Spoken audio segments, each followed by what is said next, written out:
because we have a crisis. Moms going back to work,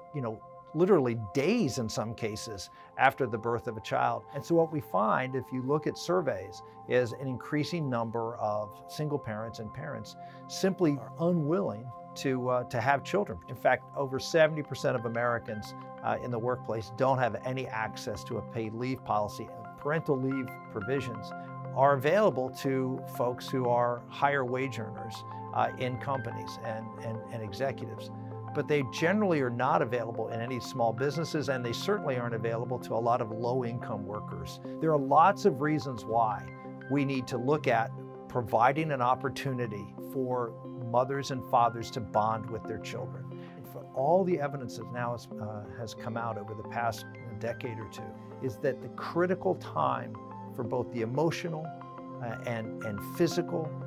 and mental health well-being of that child, not just for the short term, but for the long term in that child's life, is the critical first few months where that child has to bond with one or both of those parents. A child that is not bonded with a parent, who's not there, or who is being moved from one setting to another, is going to end up with more physical, emotional, and mental health issues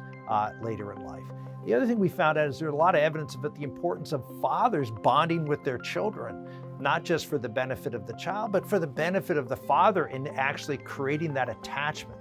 And we see so many children in America today being raised in fatherless homes. One of the reasons is fathers aren't there at the critical time where they get bonded with the child and they have that attachment, which can hold them as a better protector and provider for that child over time. Knowing that,